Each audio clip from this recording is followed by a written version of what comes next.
أعوذ بالله من الشيطان الرجيم. بسم الله الرحمن الرحيم.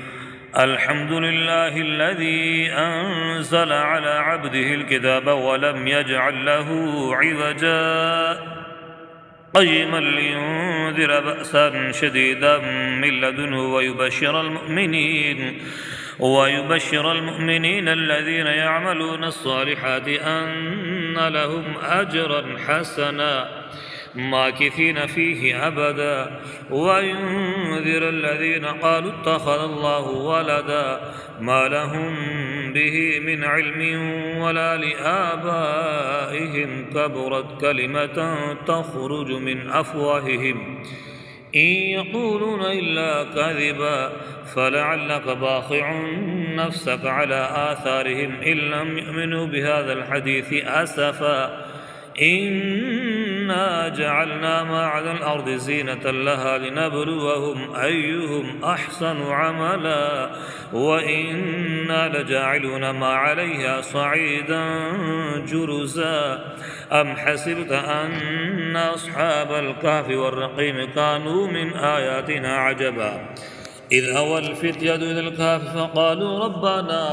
آتنا من لدنك رحمة وهيئ لنا من أمرنا رشدا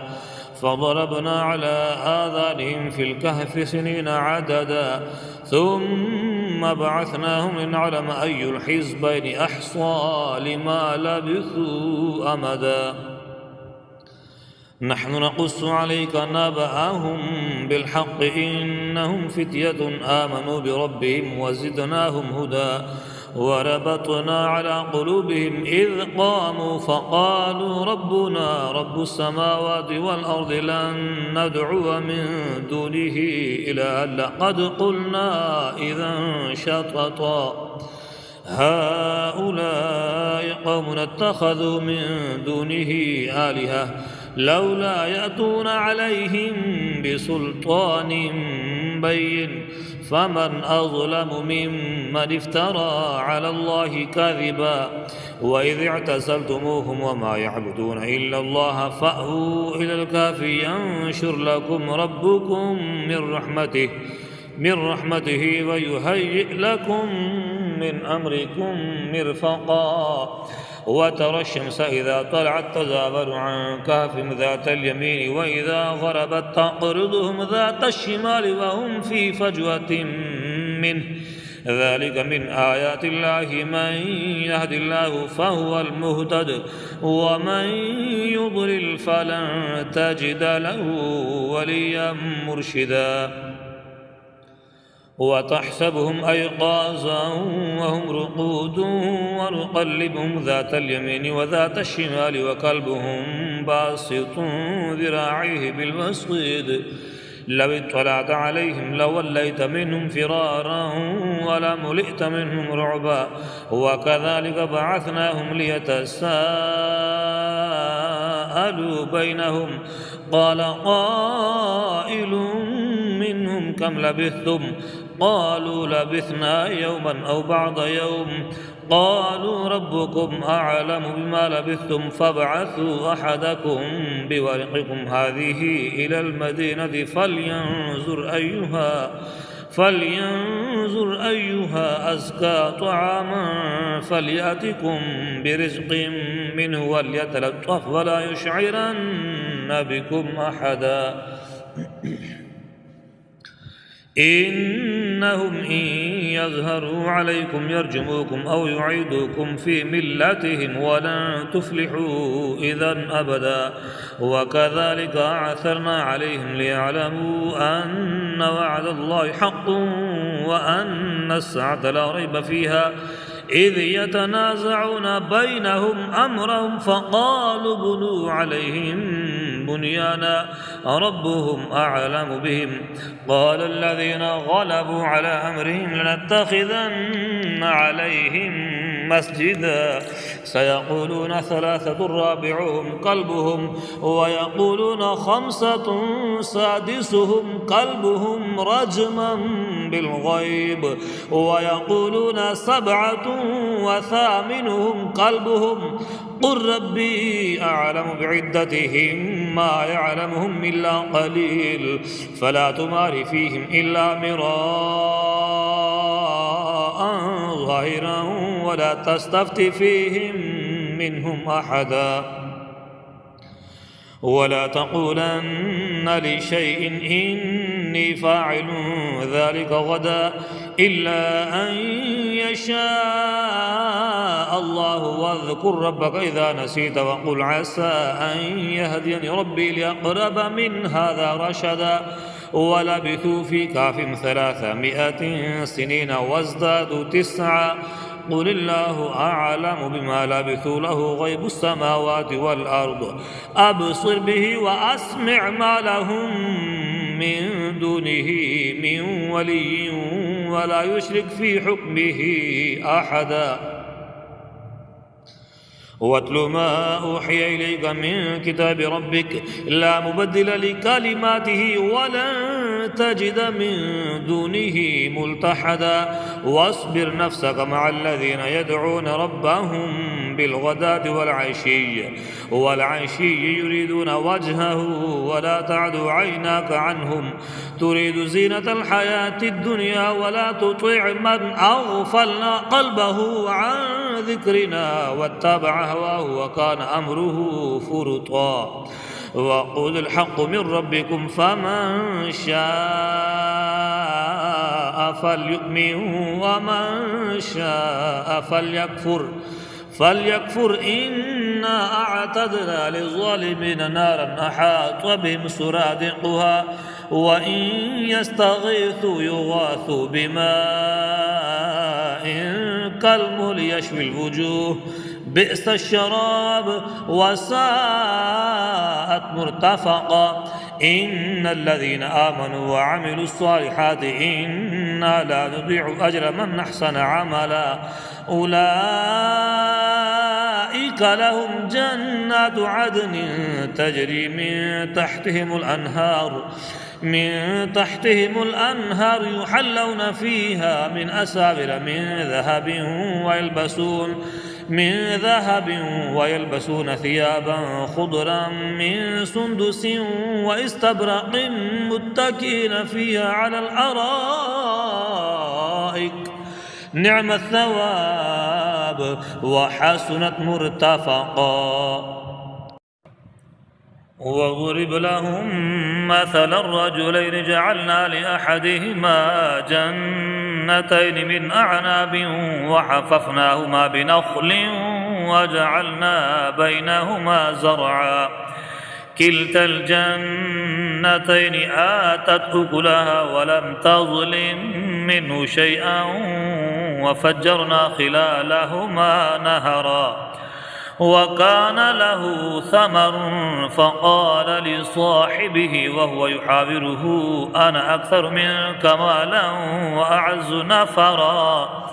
ودخل جنته وهو ظالم لنفسه قال ما أظن أن تبيد هذه أبدا وما أظن الساعة قائمة ولئن رددت إلى ربي لأجدن خيرا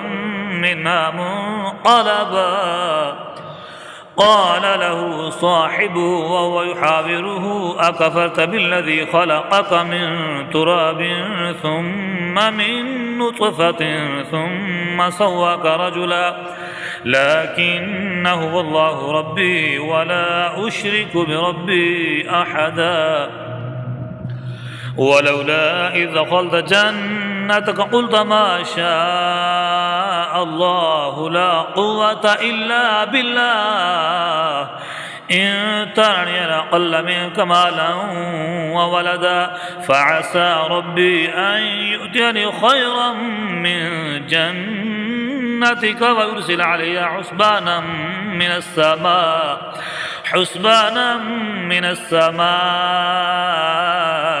فتصبح صعيدا زلقا أو يصبح ماؤها غورا فلن تستطيع له طلبا وأحيط بثمره فأصبح يقلب كفيه على ما فانفق فيها وهي خاوية على عروشها ويقول يا ليتني لم أشرك بربي أحدا ولم تكن له فئة ينصرونه من دون الله وما كان منتصرا هنالك الولاية لله الحق هو خير ثوابا وخير عقبا واضرب لهم مثل الحياة الدنيا كماء إن أنزلناه من السماء فاختلط به نبات الأرض فأصبح هشيما تذروه الرياح وكان الله على كل شيء مقتدرا المال والبنون زينة الحياة الدنيا والباقيات الصالحات خير عند ربك ثوابا وخير أملا ويوم نسير الجبال وترى الأرض بارزة وحشرناهم فلم نغادر منهم أحدا وعرضوا على ربك صفا لقد جئتمونا كما خلقناكم أول مرة بل زعمتم أن لن نجعل لكم موعدا ووضع الكتاب فترى المجرمين مشفقين مما فيه ويقولون يا ويلتنا ما لهذا الكتاب لا يغادر صغيرة ولا كبيرة إلا أحصاها ووجدوا ما عملوا حاضرا ولا يظلم ربك أحدا وإذ قلنا للملائكة اسجدوا لآدم فسجدوا إلا إبليس كان من الجن ففسق عن أمر ربه أفتتخذونه وذريته أولياء من دوني وهم لكم عدو بئس للظالمين بدلا ما أشهدتهم خلق السماوات والأرض ولا خلق أنفسهم وما كنت متخذ المضلين عضدا ويوم يقول نادوا شركائي الذين زعمتم فدعوهم فلم يستجيبوا لهم وجعلنا بينهم موبقا ورأى المجرمون النار فظنوا أنهم مواقعوها ولم يجدوا عنها مصرفا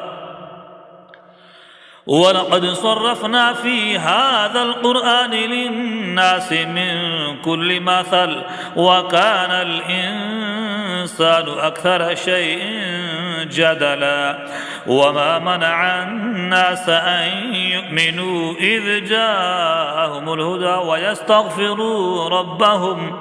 ربهم إلا أن تأتيهم سنة الأولين أو يأتيهم العذاب قبلا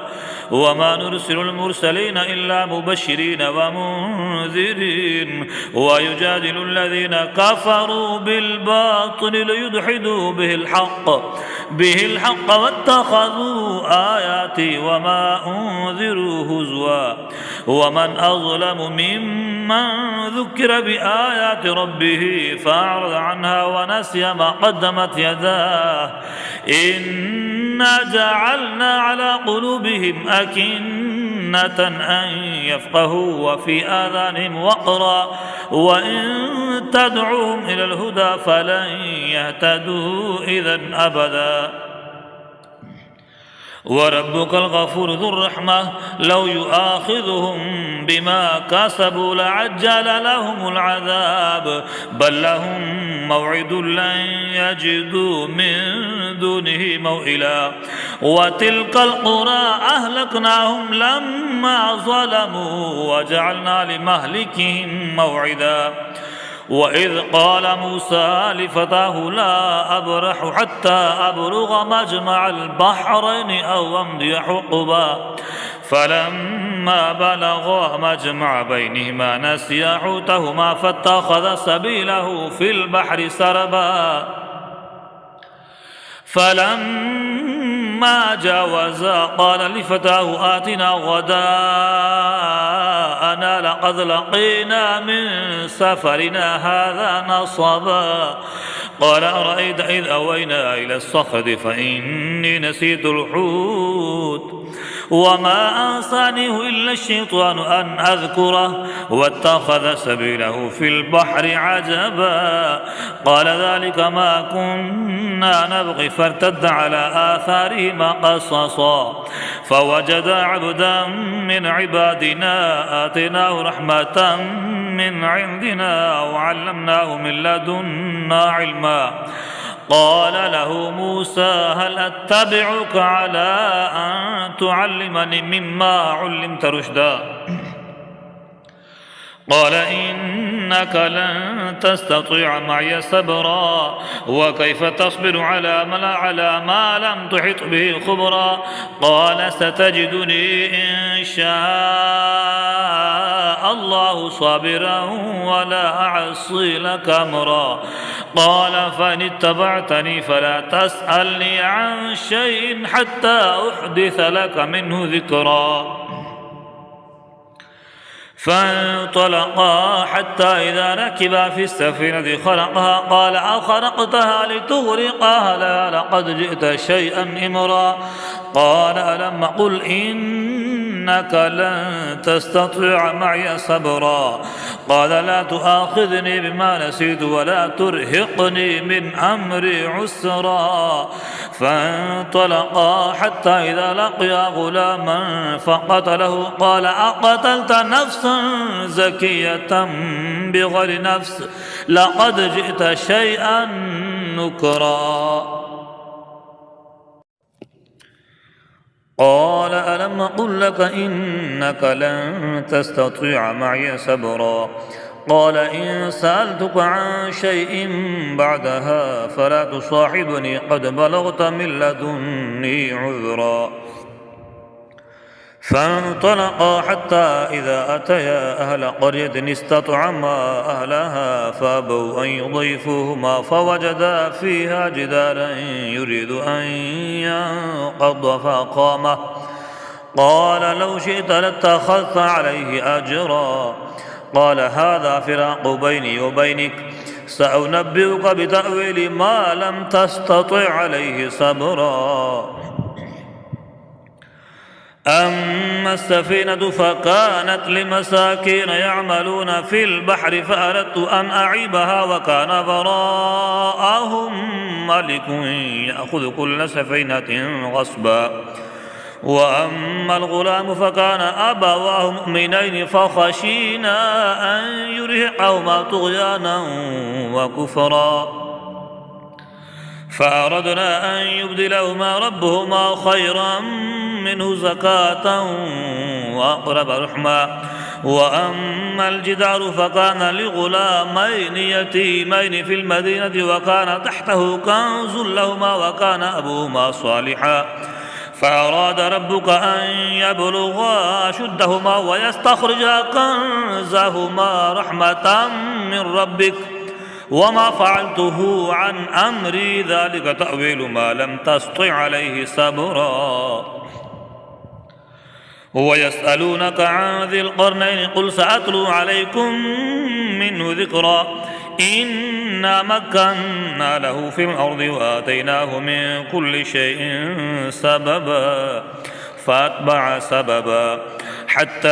إذا بلغ مغرب الشمس وجدها تغرب في عين حمئة ووجد عندها قوما قلنا يا ذا القرنين إما أن تعذب وإما أن تتخذ فيهم حسنا قال أما من ظلم فسوف نعذبه ثم يرد إلى ربه فيعذبه عذابا نكرا وأما من آمن وعمل صالحا فله جزاء الحسنى وسنقول له من أمرنا يسرا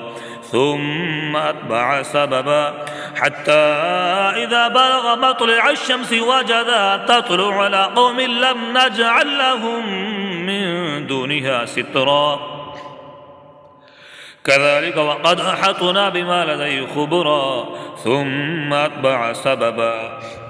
حتى إذا بلغ بين السدين وجد من دونهما قوما لا يكادون يفقهون قولا قالوا يا ذا القرنين إن يأجوج ومأجوج مفسدون في الأرض فهل نجعل لك خرجا على أن تجعل بيننا وبينهم سدا قال ما مكنني فيه ربي خير فأعينوني بقوة أجعل بينكم وبينهم ردما آتوني زبر الحديد حتى إذا ساوى بين الصدفين قال انفخوا حتى إذا جعله نارا قال آتوني أفرغ عليه قطرا فما استطاعوا أن يذروه وما استطاعوا له نقبا قال هذا رحمة من ربي فإذا جاء وعد ربي جعله دكاء وكان وعد ربي حقا وتركنا بعضهم يومئذ يموج في بعض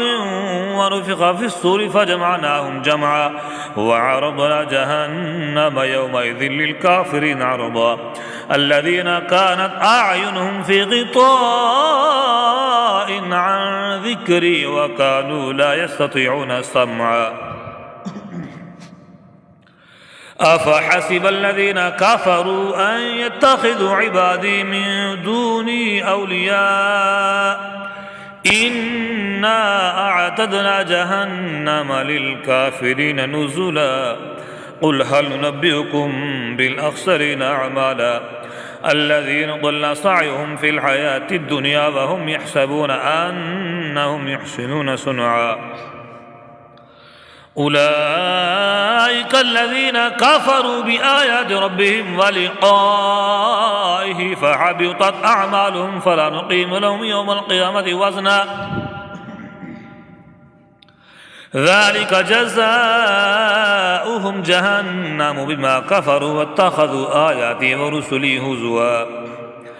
إن الذين آمنوا وعملوا الصالحات كانت لهم جنات الفردوس نزلا خالدين فيها لا يبغون عنها حولا قل لو كان البحر مدادا لكلمات ربي لنفذ البحر قبل أن تنفذ كلمات ربي ولو جئنا بمثله مددا قل إنما أنا بشر مثلكم يوحى إلي أنما إلهكم إله واحد فمن كان يرجو لقاء ربه فليعمل عملا صالحا ولا يشرك بعبادة ربه أحدا صدق الله العظيم.